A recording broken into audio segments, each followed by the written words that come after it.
Bertentangan. Dan itu Bapak Jordan, Pendeta Jordan mengaminkan. Itu dia makanya. Dan tidak ada satupun pernyataan Yesus bahwa nabi palsu itu berasal dari luar Bani Israel. Nabi palsu itu berasal di tengah-tengah Bani Israel. Iblis pun mengakui bahwa Yesus adalah anak Allah. Nabi palsu seharusnya ikut si iblis ini. Jawab Yesus, engkau telah mengatakannya. Akan tetapi aku Yesus berkata kepadamu, mulai sekarang kamu akan melihat anak manusia. Bukan anak Tuhan, bukan anak Allah, bukan anak Theos, tetapi anak manusia. Menurut Yesus, saya mengakui Yesus anak manusia, saya pengikut Yesus. Iblis mengakui Yesus itu adalah anak Allah. Anda mengaminkan, berarti Anda pengikut, Anda pengikut, Anda pengikut. Saya membuktikan bagaimana Yesus itu adalah anak Allah, mulai dari pengakuan daripada ring 1 murid-murid, kemudian kepada Paulus yang dituduhkan itu, dan saya menyatakan bahwa iblis pun ini adalah bukti bahwa orang ajaran yang tidak mengakui Yesus adalah anak Allah, berarti itu adalah penyesat. Sekali lagi, bedakan ya antara pengakuan iblis ketika dalam keadaan terjepit dan ketika iblis di dalam 1 Yohanes ini melakukan actionnya yang berbeda, yang bertentangan dengan anak Allah itu. Tipu dayanya ya berbeda. Apakah di dalam ajaran Bapak itu di sana ada mengatakan anak Allah atau bukan anak Allah Yesus itu? Silakan.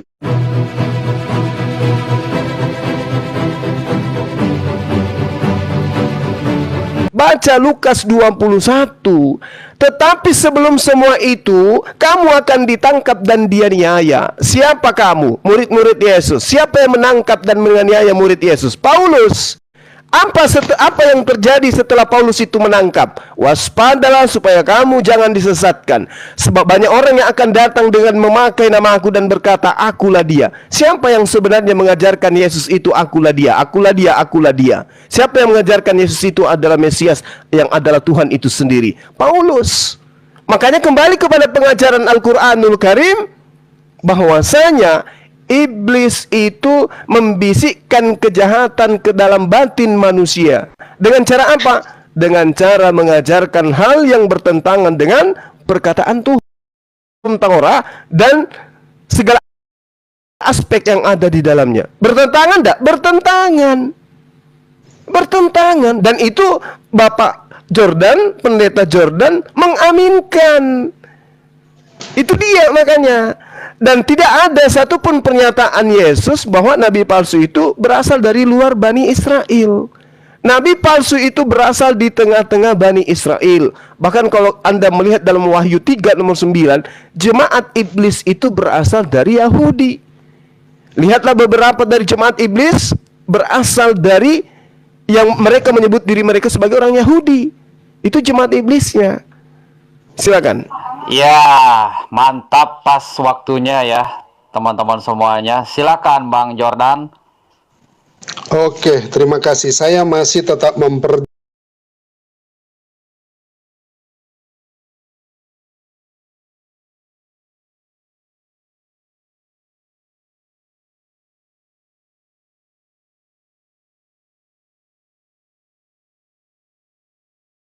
setan mengakui siapakah Yesus itu.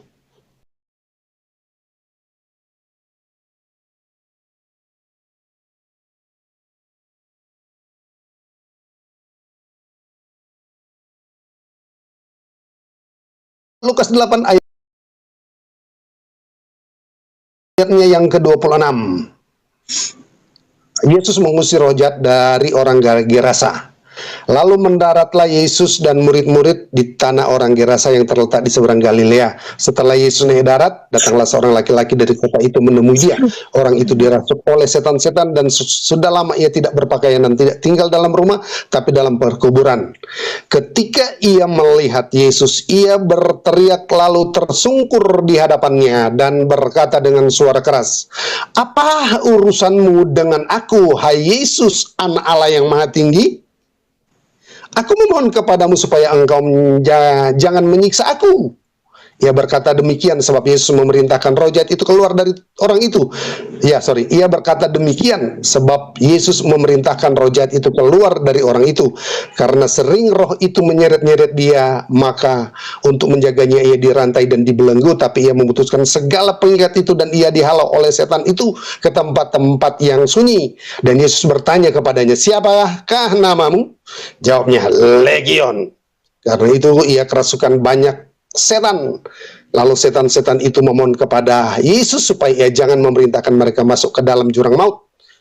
Adalah di sana sejumlah babi, dan kelanjutannya bahwa terjadi penyembuhan.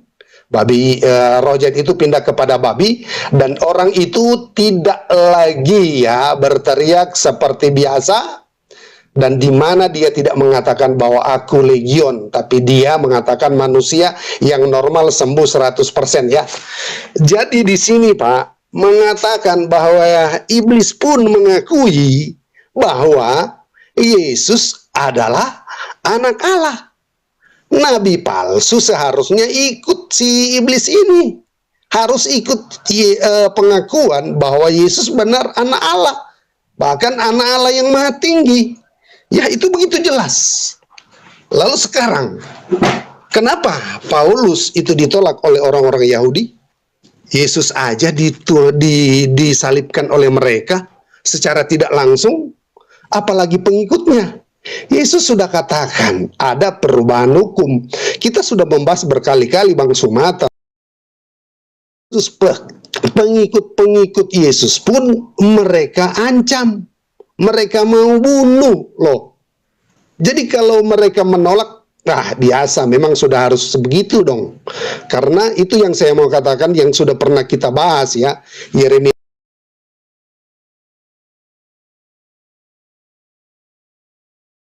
31 ayat 31. Perpindahan hukum dari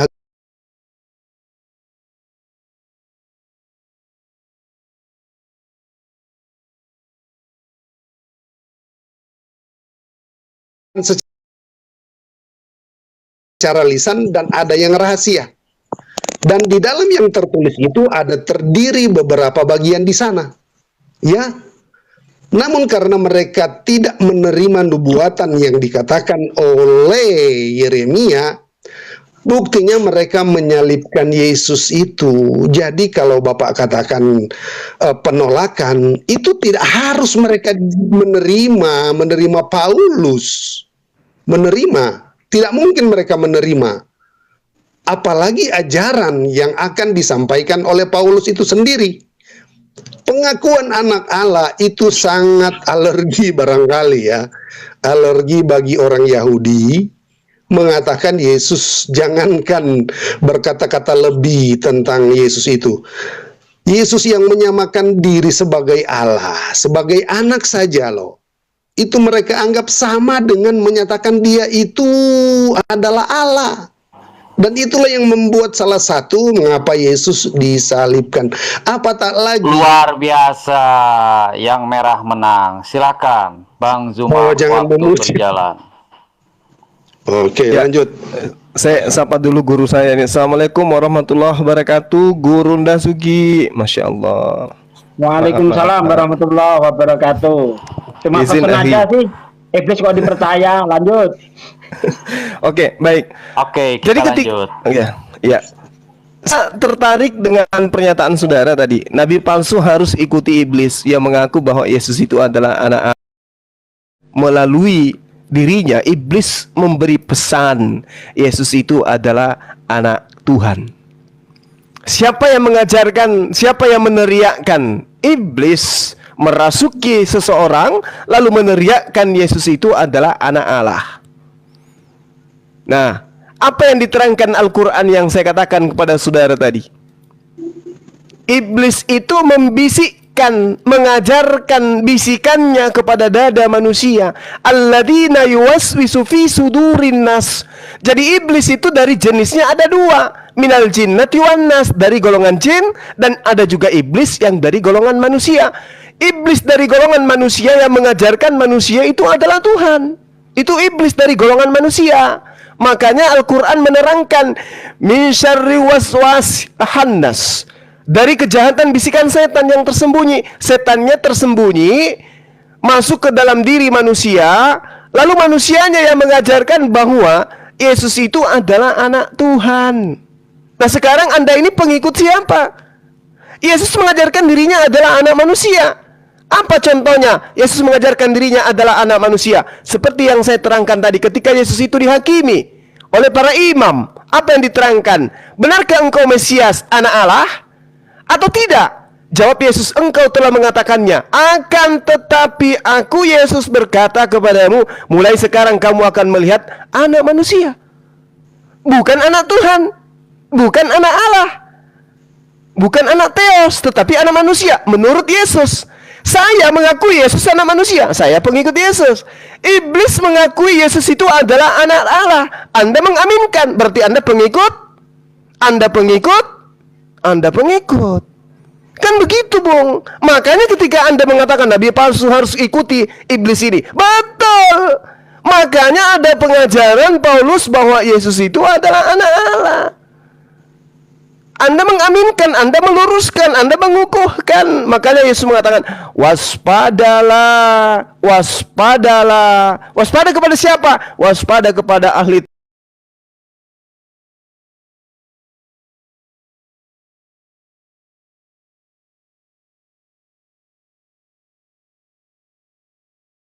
Yohanes 2 nomor 18, nomor 19. Anak-anak,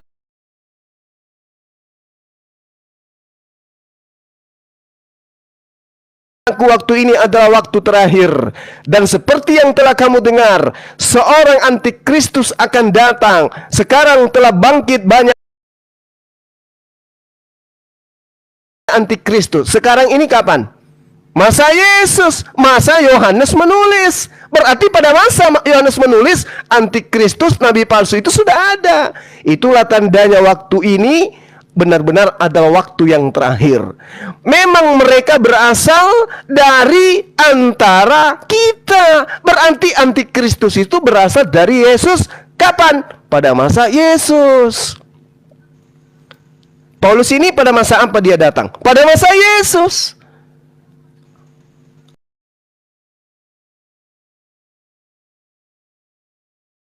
Antikristusnya itu berasal dari tengah-tengah kita.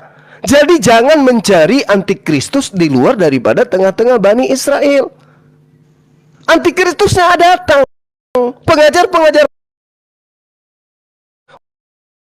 Wahai orang Farisi, engkau wahai orang munafik, engkau menjelajahi daratan, menyeberangi lautan, mentobatkan orang untuk masuk ke dalam agamamu sebagai orang neraka, dan 2 kali lebih jahat daripada kamu.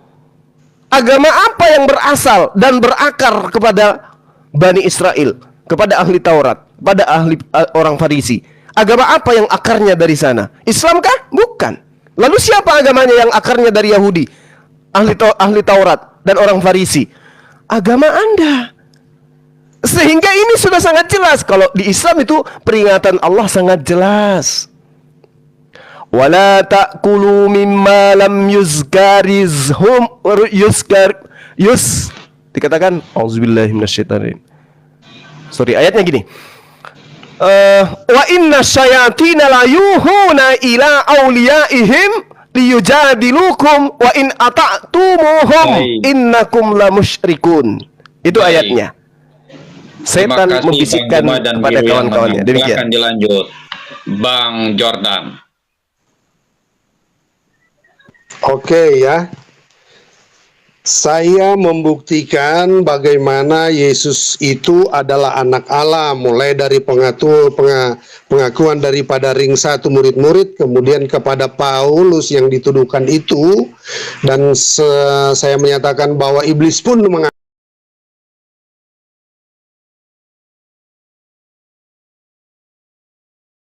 senjata seolah-olah berbalik kepada saya ya. Namun saya ingin menyatakan tentang 1 Yohanes 3 ayatnya yang ke-8 ya, supaya kita 3 ayatnya yang 8, supaya ada perbedaan di dalam pengakuan antara Paulus, murid-murid, dan tentang iblis itu sendiri. Ya. 1 Yohanes 3 ayatnya yang mulai ayat 7. Anak-anakku, janganlah membiarkan seorang pun menyesatkan kamu. Ya, barang siapa yang berbuat kebenaran adalah benar, sama seperti Kristus adalah benar. Ayat 8, barang siapa yang tetap berbuat dosa berasal dari iblis. Sebab iblis berbuat dosa dari mulanya. Untuk inilah anak Allah menyatakan dirinya. Ya, jelas, ya. Jadi ini ada satu perbedaan pemahaman, iya, yang seolah-olah perkataan Legiun itu membenarkan bahwa ajaran iblislah yang menyatakan itu ada anak Allah. Salah. Di dalam 1 Yohanes 3 ayatnya yang ke-8 di sini ada sebuah kontradiksi antara ajaran daripada iblis dan pengakuan iblis lewat Legiun yang dirasuk itu. Di dalam 1 Yohanes ini menyatakan bahwa perbuatan iblis itu adalah selalu berbuat dosa. Namun orang yang dirasuk setan ini adalah menyatakan bahwa Yesus ini benar ada Allah, dan kesaksian bahwa Oke, sabar. Kalau gitu karena panas saya taruh di kulkas, ngobrol nggak apa-apa lah. Jangan. Jangan. Itu solusi dari panas HP. Baik, bisa dimulai Bang Jordan. Oh my God. Oke, ya. Jelas di dalam ayat 1 Yohanes 3 itu ada perbedaan ya. Sebab di sini perbedaan antara iblis yang berbuat dosa, sementara di dalam Lukas tadi itu ketika iblis di dalam kejepit ya, takut berhadapan dengan Yesus, si iblis ini.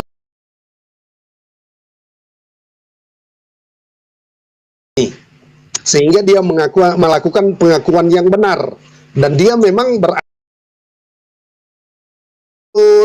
Yohanes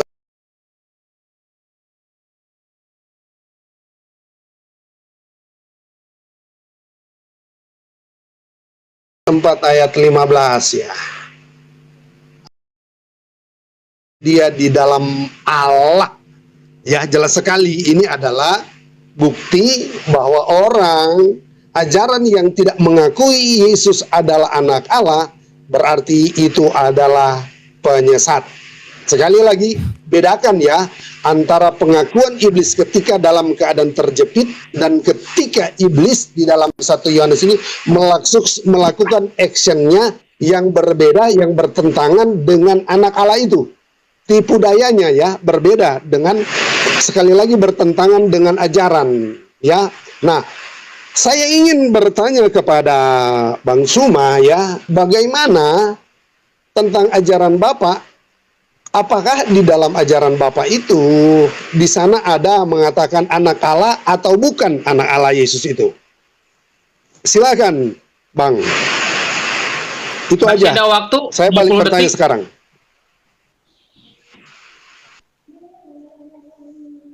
Sudah beres? Ada waktu nih? 10 detik? Sudah. Cukup. Oke, baik. Sebentar, saya coba inikan dulu ya waktunya, timernya. Lanjut, Bang Juma. Ya, baik. Jadi gini, Pak. Bapak kan hanya menggunakan terjemahan ya di dalam melampiaskan apa yang Anda inginkan supaya Yesus itu dianggap sebagai anak Tuhan atau anak Allah.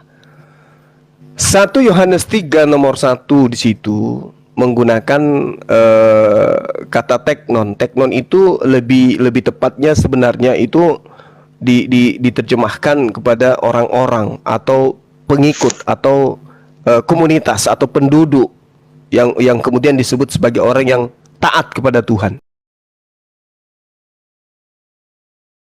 daripada anak-anak Tuhan gitu. Karena dalam bahasa Yunani anak itu paidi, kalau anak-anak berarti paidia.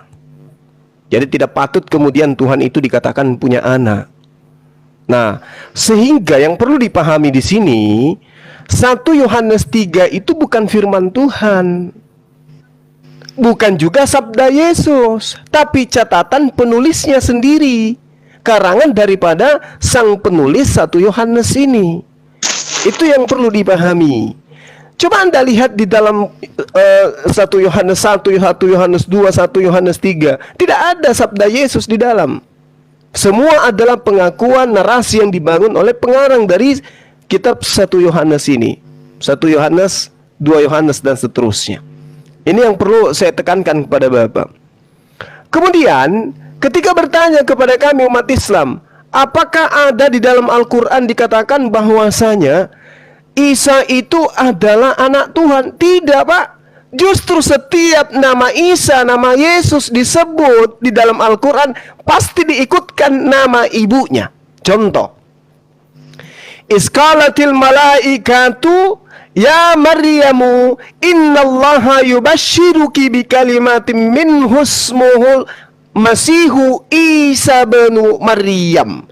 Jadi Ibnu di sini itu merujuk kepada kedudukan Yesus sebagai anak manusia, anak dari perempuan bernama Maryam. Makanya Nabi Isa itu selalu disebut seperti itu. Namanya Al-Masih, Isa, anak laki-lakinya Maryam. Kenapa? Untuk menyampaikan agar sinyal yang dituangkan di dalam Al-Quran ini sampai kepada akal manusia. Tidaklah mungkin anak manusia itu adalah anak Tuhan. Itu yang terjadi di dalam Al-Quran, Pak. Sehingga setiap penyebutan nama Isa pasti ada nama ibunya tertulis. Ya ahlal kitab la taghlu fi dinikum wa la taqulu 'ala Allah ilal haqq. Innamal masihu Isa. Nah, Anda sampai kepada Isa, dilanjutkan Innamal masihu Isa bin Maryam. Jadi antara ajaran Islam dan ajaran Kristen, Islam mengajarkan Isa itu adalah anak laki-lakinya ibu. Kalau Kristen, Yesus itu adalah anak laki-lakinya ayah. Di sini pertentangan kita. Nah, bagaimana pekerjaan iblis di antara dua konsep ini? Iblis masuk ke dalam menguatkan pondasi agama Kristen yang mengatakan Yesus itu adalah anak laki-lakinya ayah. Kalau di Islam, Isa itu adalah anak laki-lakinya ibu. Nah, sekarang apakah ayah punya anak? Dalam arti kata sang Tuhan punya anak dalam konsep akal sehat? Tentu tidak. Makanya Al-Quran mengatakan, ya ahlal kitab, la taglu fi dinikum. Jangan berlebihan, jangan melampaui batas dalam agamamu, wahai ahli kitab. Jangan kau mengatakan sesuatu yang tidak benar tentang Allah. Sesungguhnya Al-Masih, anak laki-lakinya perempuan manusia berjenis kelamin perempuan bernama Maryam itu hanya utusan Allah dan ciptaan yang berasal dari kehendaknya. Wa kalimatuhu. Jangan berlebihan, kata Allah. Karena itulah kemudian ketika Anda berlebihan, siapa yang mengajarkan itu? Paulus. Siapa yang mengajarkan Yesus itu anak Tuhan? Iblis. Kenapa dikatakan banyak penyesat? Karena bukan hanya Paulus yang mengajarkan Yesus itu adalah anak Tuhan. Nah, ini yang saya ingin katakan kepada saudara. Ketika kita membuka data di dalam kitab saudara, sekali lagi saya katakan, penyesat itu memang berasal dari tengah-tengah kita. Siapa dia? Jangan cari ke bangsa lain, cari di tengah-tengah bangsa Bani Israel. Karena penyesat itu akan datang, awal karirnya adalah menganiaya murid Yesus, lalu mengaku bertemu dengan Mesias. Jangan cari di tempat lain, adanya ada di dalam rumah Anda sendiri. Penjahatnya di dalam rumah Anda, bukan di rumah orang lain. Silakan. Yang merah yang menang ya teman-teman semuanya. Sebentar, oke, lanjut, silakan Bang Jordan, waktu berjalan ketika Anda memberikan pernyataan. Oke ya, ini tentang penolakan tentang kitab. Ya, kalau Bapak merujuk kepada penolakan tentang perkataan Yohanes ini dalam surah 1 Yohanes 1, 2, dan 3, lebih baik kita barangkali percuma kita diskusi ya, karena kita akan merujuk kepada sebuah manuskrip. Saya sebagai orang yang percaya bahwa Alkitab saya ada percaya dengan kitab Bapak. Jadi jangan kita membahas tentang manuskrip.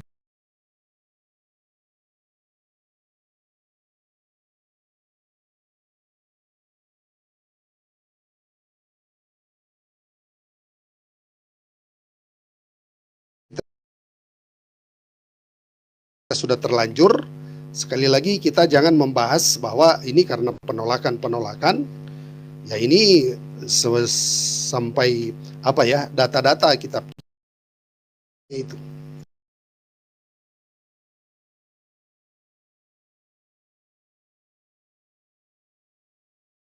Ya, oke, namun saya akan membaca apa yang dikatakan oleh Yesus ya.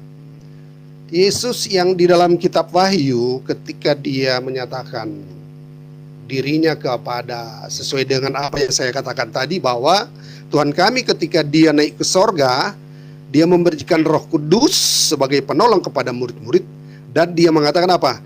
Dia akan menyertaimu. Dalam arti, dalam posisi tertentu, dia akan menyatakan diri kepada murid-murid. Bahkan bukan hanya kepada murid-murid, siapapun manusia percaya yang sampai sekarang ini di era tahun 22 mendekati tahun 2023. Siapapun dia bisa jumpai secara pribadi, tapi bukan secara universal, secara umum, di mana ada kebangkitan di sana, bukan itu ya. Ada perbedaan tentang penyataan Yesus. Namun apa yang dikatakan oleh Yesus di dalam kitab Wahyu pasalnya yang kedua ayat yang ke-18, dikatakan, dan tuliskanlah kepada malaikat jemaat di Tiatira ya. Ini adalah perkataan Yesus. Inilah firman anak Allah yang matanya bagaikan nyala api dan kakinya bagaikan tembaga. Ya, ini perkataan Yesus, Wahyu 2 ayat 18. Anak Allah. Ya, jadi pengakuan Yesus sendiri ya, ketika dia sudah dibangkitkan, ini membuktikan keberadaan Yesus yang sesungguhnya ya, karena dia datang sebagai anak manusia, karena dia memiliki tugas, visi dan misi untuk dalam konteks penyelamatan, sehingga dia harus taat ya, taat sampai mati di kayu salib. Nah, di sini kita melihat bahwa dengan pertanyaan tadi yang saya tanyakan tadi, apakah di dalam Al-Quran dan keyakinan Bapak pengakuan Yesus sebagai anak Allah itu ada atau tidak? Namun sudah jelas mengatakan itu tidak. Nah, dengan perkataan Yesus ini maka sudah jelas ada satu perbedaan antara kitab saya dan kitab Bapak. Nabi saya, Rasul saya, Tuhan saya berbeda dengan Nabi Bapak, Guru Bapak, Nabi Bapak, dan itu pun dilihat dari segi ajaran ya. Karena Yesus mengatakan sendiri dalam kitab Wahyu bahwa Yesus adalah anak Allah. Sekalipun dia adalah anak manusia, tapi juga dia menyatakan bahwa dia adalah apa? Anak domba yang disembelih. Apakah dia binatang? Bukan. Tapi itu mengandung arti kata metafora di sana. Tapi jelas statusnya sebagai anak Allah itu mengatakan tentang perbedaan status saya dengan Bang Suma. Ajaran Bapak itu seperti apa? Saya barangkali terlalu berat untuk menyatakan itu. Poin yang saya dapat dalam diskusi ini yaitu bagaimana penempatan Yesus yang sesungguhnya. Itu dapat dibuktikan bahwa Matius 24 ayatnya, Matius 24 ini menyatakan perbedaan status yang jelas. Sehingga dalam apa yang saya katakan di dalam Galatia 3 itu menyatakan bahwa ternyata Injil yang dinyatakan dari ajaran Bapak berbeda 100 derajat dengan Injil yang ada pada kami. Sehingga bagi kami ya, dalam diskusi ternyata memang berbeda jurang jauh ya. Itu saja barangkali. Oke, silakan, ya. baik, waktunya pas ya, dan yang kuning yang menang. Dan sekarang closing statement untuk kedua belah pihak ya, dimulai dari Bang Zuma. Waktu berjalan, closing statement ketika pernyataan disampaikan. Silakan. Baik, terima kasih atas kesempatan yang diberikan pada saya oleh saudara host ya. Jadi gini, berbicara mengenai nabi palsu. Nabi palsu itu mengajarkan hal palsu. Kitabnya palsu, Tuhannya palsu, nabinya palsu, ajarannya palsu, keselamatan juga palsu, janji-janjinya pun palsu. Itu nabi palsu. Siapa pengajar ini? Pengajarnya adalah iblis.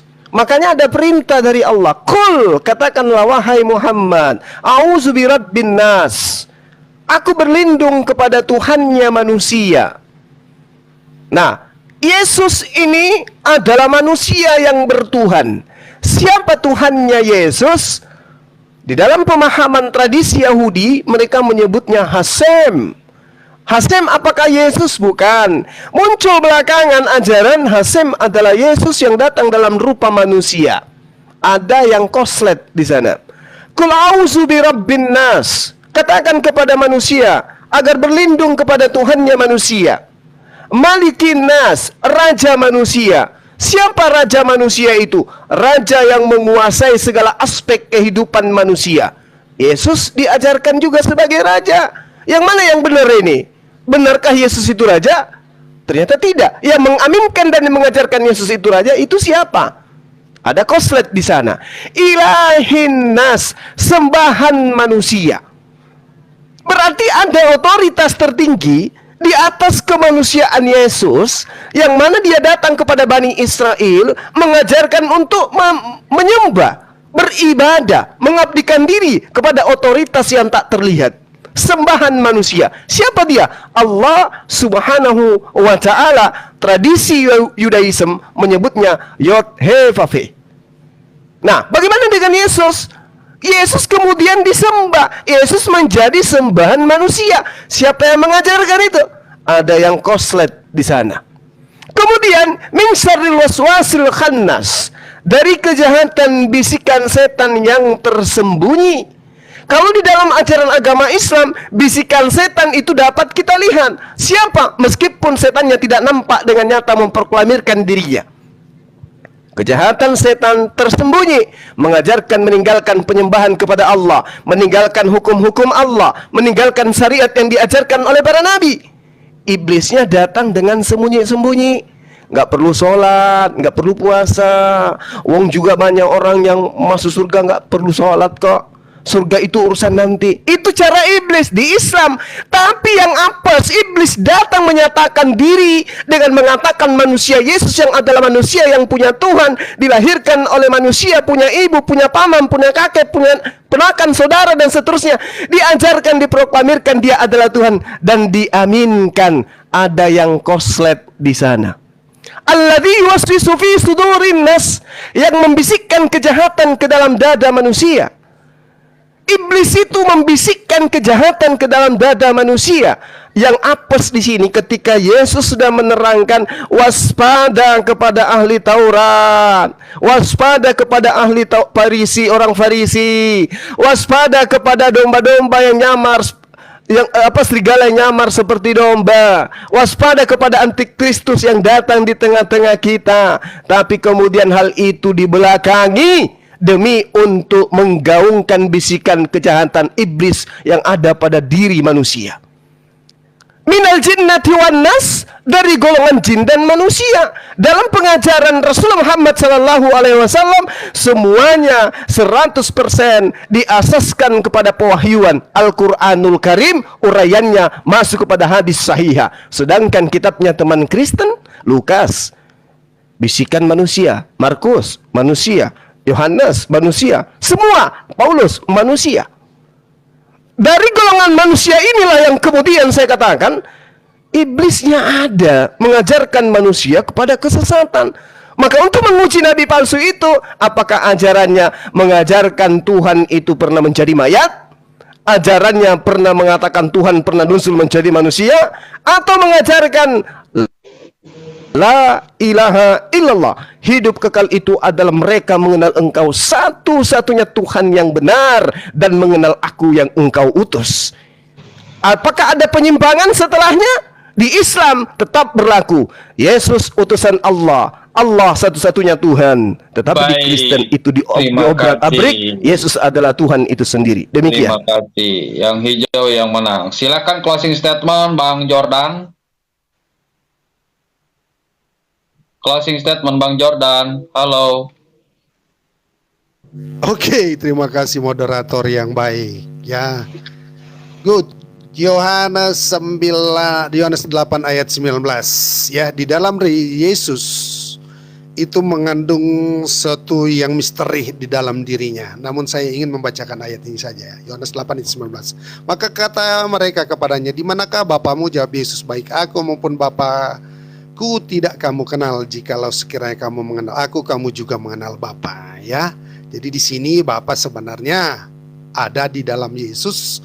Namun ini tidak dapat dipahami oleh siapapun kecuali yang percaya akan mengakui Yesus sebagai Bapa itu ya. Nah, di dalam ayatnya yang selanjutnya bahwa banyak harus kukatakan dan kuhakimi tentang kamu, akan tapi dia yang mengutus aku adalah benar, dan apa yang benar daripadanya itu yang kukatakan kepada dunia. Mereka tidak mengerti bahwa ia berbicara kepada mereka tentang Bapa itu. Jadi di sini mengenai perkataan Yesus tentang Bapa itu. Namun di sini ada sesuatu pengakuan daripada Yesus. Apabila kamu telah meninggikan anak manusia, barulah kamu tahu bahwa akulah dia ini. Seandainya kalimat ini saya akan rubah ya, bahwa apabila kamu telah meninggikan anak manusia, barulah kamu tahu bahwa akulah. Di sini aku Yesus, sebab yang berkata di sini aku Yesus ya. Dia di sini Bapa. Jadi secara tidak langsung kalau saya ubah, apabila kamu telah meninggikan anak manusia, barulah kamu tahu bahwa Yesuslah. Aku ganti Yesus, maka dia saya ganti Bapa, maka akulah Bapa. Namun hal ini adalah sesuatu yang sangat misteri, sehingga apapun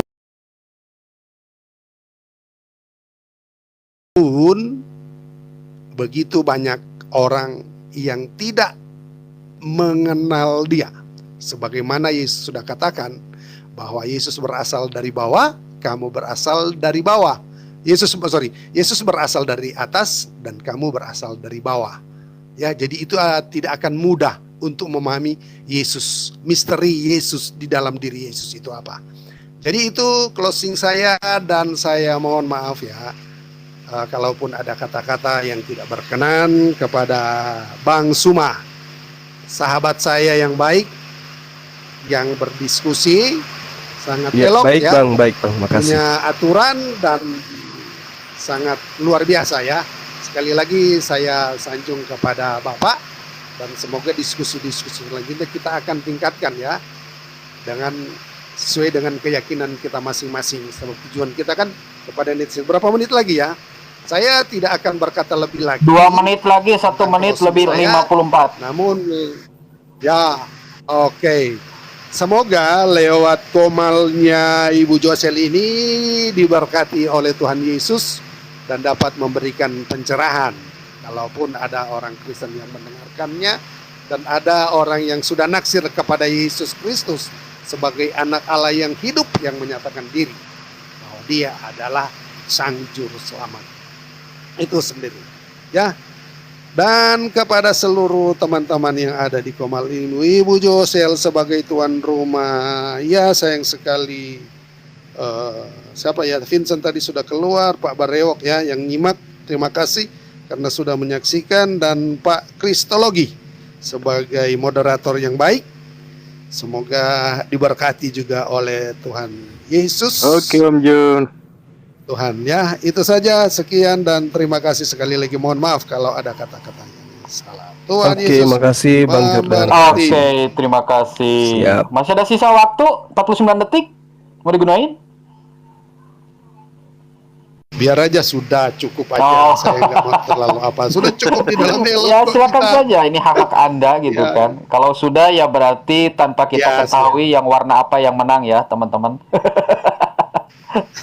Oke. Silakan bagi Oten ya yang mau Baik, diskusi sekali. dengan santun. Ini diskusinya sudah Oke. 1 jam lebih ya. Siapa masuk? Oke, Oke. 1 jam lebih, dan ini yang kita harapkan ya, diskusi yang santun, adil. Adapun posisi dari adanya jawaban, argumentasi yang dibangun, kita serahkan kepada penonton. Itu aja sih. Itu. Ini kemana hostnya ini? Jangan-jangan sayur-sayur ini gimana ini? Hostnya ini? Hostnya kalau Saya- biasanya kalau Oh, hadir. makan dia tidur. Saya takut HP-nya terbakar tuh. Oke.